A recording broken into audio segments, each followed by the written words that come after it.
Feedback is valuable, so thank you in advance for that. I have a rough idea of what we're going to talk about, and there's a few kind of points that I want to touch on.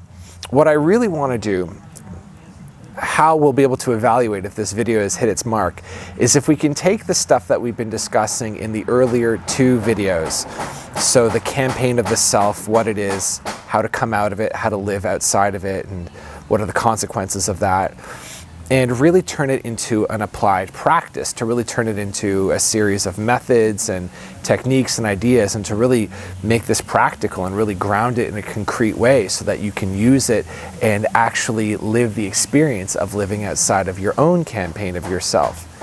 And that's what we're going to get into today. So just a brief a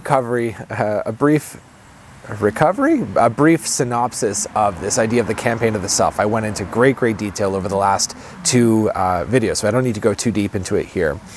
But basically speaking, it's the sense of who you are as a story or as a narrative, where you see yourself as having come from here, and here's what you went through, here's what you've become, and here's what you're becoming, and here's what you need in order to become a success or to become actualized, why it's so important, what the stakes are, so here's what you get if you succeed, and here's what happens to you if you fail, and why all of that is absolutely critically important. And putting all that down, putting all that to the side, and seeing what freedom is available when we live outside of it. And is this a good thing? Do we want to? Because it's not always so clear that we want to live outside the campaign of the self. For one, it gives us great meaning and purpose in our lives. It really serves as an orienting principle for our lives when we wake up and have a sense of who we are and what we're doing and what we need to get done. And to just put down our story about ourselves is to put down our orienting structure around ourselves, and this can be disorienting.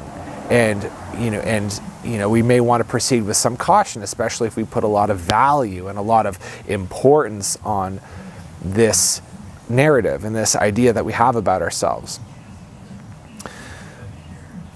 A suspicion that I've kind of hinted at in the previous videos that I'm really kind of thinking is quite true lately is that the idea of becoming fully self-actualized, which has been a very big priority of mine to express all of the inner potential into the world, it seems to more readily take place outside of the campaign of the self. That we're often of the belief that if we fully commit to the campaign, so in other words, if we really have a plan and we stick with it and we do our discipline and our morning rituals and our routines, and we really whip ourselves into submission and we really go for it and we are consistent no matter what, and we don't drop the ball and we don't give up or whatever, that at the very end of that, that's us becoming self-actualized. That may be true for some people in some ways, but I think the deeper truth, this is how it's appearing to me, is the more we put down the campaign of the self, the more we become flexible and open and spontaneous to follow the inner flow or the inner mandate of our potential. Even me getting up to make this video for you, I was in between sessions and I had about 90 minutes of time, and there was just this very gentle but sort of persistent, almost sort of throbbing kind of sense of like, it's time to make a video, it's time to sit down and talk with you. And that was it. And as has been my practice lately, I trusted it. I was like, okay, I trust this, I'm gonna set up, and it's like, but they're doing construction next door, maybe it's not the right time, but nevertheless, there's just this big inward kind of pull with a sense of kind of excitement and enthusiasm and creativity to do this. So that's trust in the unfolding of our potential. That's trust that our inner potential actually knows how to actualize itself, and it does so very naturally and organically. Something that's occurred to me lately as I've been talking with some people in my life, some clients, is those of us who we consider to be really self-actualized, and I would invite you to go through this with me as well. Like, think of somebody who you consider to be like truly just like fully blossomed in their potential, or as much as anybody can be. To me, like, I get some of the old kind of European greats, so like Da Vinci, Michelangelo, Shakespeare, maybe some contemporary guys, Jacob Collier, who I see him as that. Who else? You know, maybe some inventors, Tesla, Edison to a certain extent, and you know, people like these. Generally speaking, we don't know what they were like. We really don't know. But like, if you imagine them, and if I imagine them, you know, we don't really think of them as people who like woke up at 6 a.m. every day and they hit it, and they like consulted their life coach, and they created their morning ritual, and they had their Spartan thing. And you really don't imagine these people as being hung up on success. Like, they have to be successful. They have to etch their name into the stone of history so that they live on and their works live on forever. In my mind, I imagine these people more as people who followed their inspiration, who were just filled with curiosity and inspiration and creativity and wonder, and just wanted to see what would happen if they made this or made that. And also, what's very noteworthy is that they felt a sense of inner stability, in that they were not fighting for survival. They weren't trying to invent or create or produce so that they could escape starvation or famine, or so that they could run away from the sense of running out of money or whatever. These are people who either were unconcerned by it, or had some sort of patron who funded them, or were in some sort of situation where, whatever that situation was, they were not hounded by fear of survival. They had reached a point of inner stability in themselves, and that stability gave them the freedom to explore their creativity and their inspiration with total abandon. This is a very crucial point. Leo from actualize.org created a wonderful video on the subject of survival, and really pointed to how a lot of what we do is to survive. And it's not, there's no point that any one person can reach such that they will never be threatened by survival ever again. There's a horror movie, I'm kind of hesitating whether I want to go on this. Maybe I won't. Like, there's a horror movie called It Follows, and if you check the trailer out, it'll kind of encapsulate this principle where the fear of survival always carries with it a little seed of dread, where we can never quite be safe enough to really fully staff off the fear of death. We can be royalty, we can be a monarch, we can be aristocracy, we can be a billionaire, we can be a CEO, we can be completely set up with all the money and security, and it doesn't matter. Death is always coming for us, and entropy is always coming for us, and decay is always coming for us. And it's possible for any one person to be so caught up in the fear of survival that all of our movements go towards bolstering ourselves, bolstering our defenses, and buttressing ourselves against it, such that we can really truly feel safe within ourselves. But we can never get all the way there. We can never arrive at a point of complete safety, because the possibility of death and decay is just, it's always there. And so for us to really find flow and to find inner security and inner stability, it's not achieved by setting up a situation of perfect security and stability. Instead, it's making complete friendship with the possibility of death and decay, and accepting that as an aspect of life, and not trying to push it away, but actually inviting it in as a possibility and just living with it there. It's like, yes, death can come at any point, famine can come at any point, a threat can come in at any point, and that's fine. And so what's required in order to move into the actualization of our potential, and in order to really step out of the campaign of the self, is a certain form of trust. Not trust that we're free from threat, of existential threat, but trust that it's safe to really fully, I've never really put this in words before. It's safe to trust in the pursuit of our creativity, that it's like a leap of faith that we can make. The leap being, despite my fear of survival, I'm going to identify how I'm inspired, and I'm going to go ahead and act on this inspiration, even if I don't know how acting on this inspiration is going to make me safe from survival. For example, for me, something that might be safe to do would be to create some more Facebook ads, or maybe do some more kind of marketing or advertising or something like that, where it's like that's kind of more of a direct movement towards money making, and more money will make me safe. Instead of doing that, I'm making this video where it's not clear to me what the benefit or value of this video will be. I don't know who's going to receive it. I don't know who needs to hear it. And yet there's a trust that as long as I'm doing this, I'm offering what's in me to offer, and I'm producing what is called upon me to produce just by nature itself, by the universe itself. And there's no guarantee, but there's just a feeling of safety that comes in trusting that, yeah, this is for me to do in this moment. It's a completely different form of safety. It's a completely different form of trust. And we can't reason ourselves into it. We can't logic into it. And there's no way of convincing the survival element of ourselves that this is safe. That part can't be convinced. You can't get all the way there. There's always a leap. But what does happen, and this has happened historically for me, and I believe this has also happened historically for you anytime you have made a leap of similar faith, of similar trust, that there's something to catch you on the other side. Wayne Dyer referred to it as a somersault into the unknown. Finding yourself on a feather bed.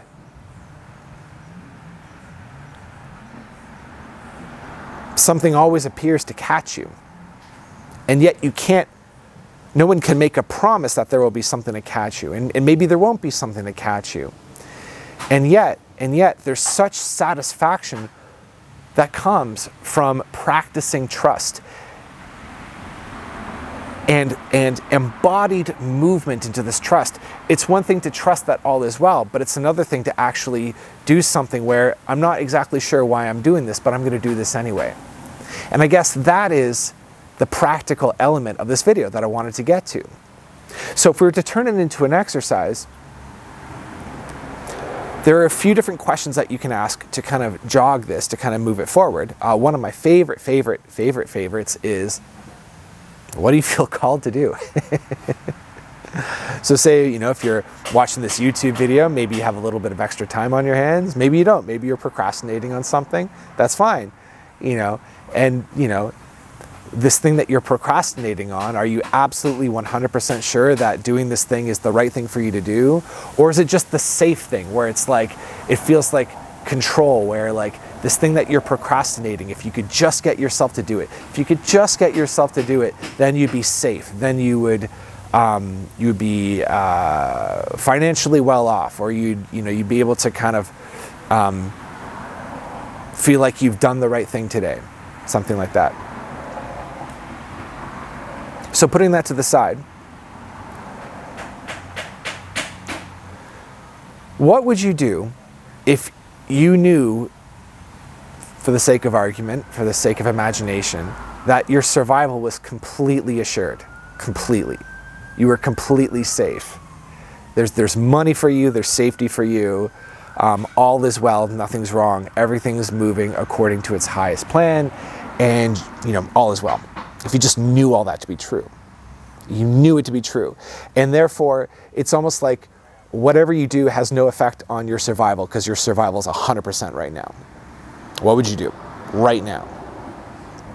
You would think, there's this assumption that usually comes to us, especially if we're like overworked and really, really stressed out, really keyed up. We think that we would just be lazy and just like waste all this time. That tends not to be true. That tends to just be a reaction against all the stress that we feel. So just kind of bypass that a little bit, just bypass it. What would you do?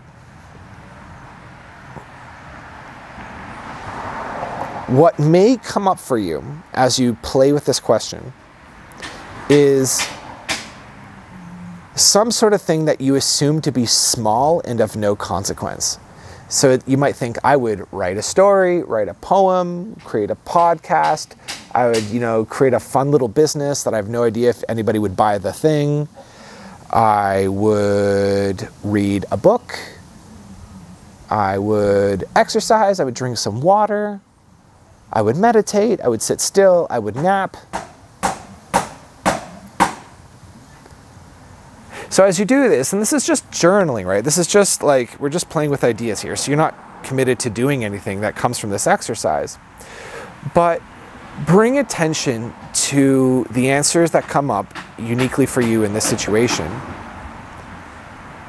And bring attention to the part of you that just assumes automatically that it's a waste of time. So in other words, the part of you that just automatically rejects it.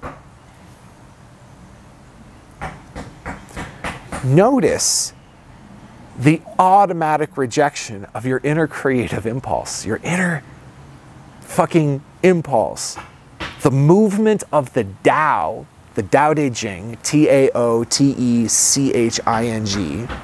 the movement of the Tao, of the creative impulse within you.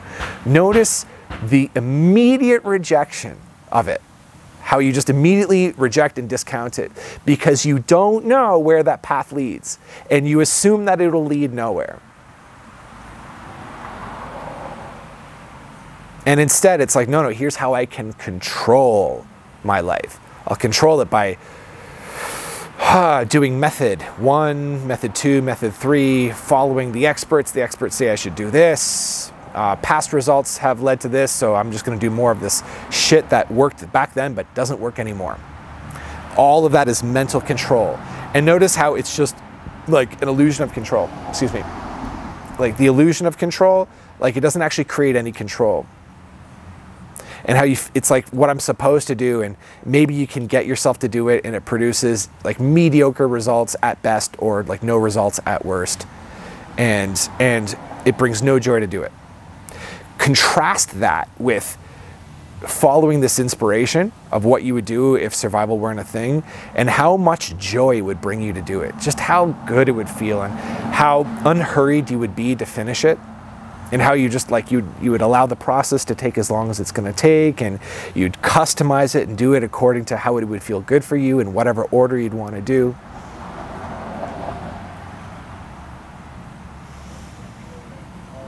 And is there a part of you that feels like you'd like to trust this?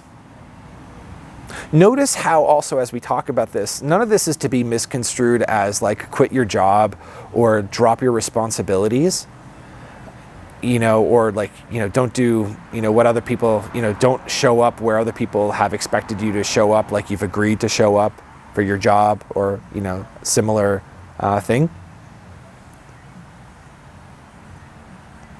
Maintain your responsibilities, show up for your work, right? But maybe don't reject your own creative impulse. And quite the opposite, what would happen, and again, we're just playing with ideas, what would happen if you were to trust it? Trust it just enough to act on it. And trust it enough to act on it, but don't put anything on it. Because what happens is we'll act on it and there will be this burst of energy. You know exactly what I'm talking about. This is a big thing with like a lot of people. It's huge with the ADD crowd, which is just the people that I often find myself working with in some way or other. There's an initial burst of energy, burst of creativity. You can't be pulled away from it. You're obsessed with it. It makes you feel so good. And you can feel new, deeper layers of genius emerging from within you as you're doing it. And then you take the campaign of the self and you plonk it on. You just put it on. In other words, you start doing this thing and you go, oh, this is how I'm going to complete myself as a person. This is how I'll get approval from the world or from my parents. or from my friends.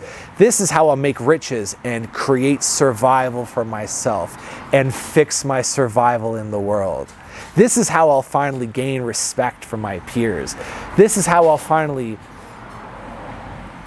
redeem myself, apologize for myself in the world. So we turn this and then harness it through the campaign of the self. And then what happens? And then we start like controlling it, like, okay, from now on every day I'm gonna do this. I'm gonna hit it every day, and I'm gonna give deadlines to myself, and I'm gonna get it done by X date. And I'm gonna sell it and make my millions. Then the inspired energy contracts around it. And this thing, which was otherwise this innocent, spontaneous movement of creativity in you, that has purpose beyond your knowing as a person, as an ego. It can't hit it because there's too much control around it now.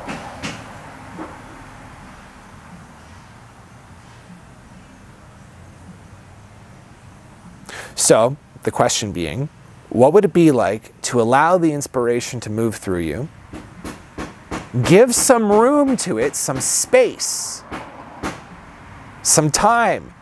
Instead of making demands and placing expectations on it, how about giving space to it and supporting it, fostering it, channeling it, talking with it? What do you need?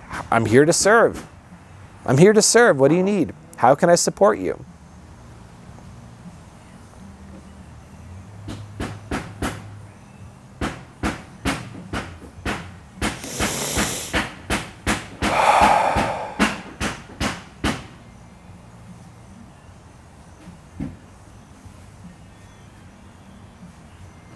I think that's what I came here to say.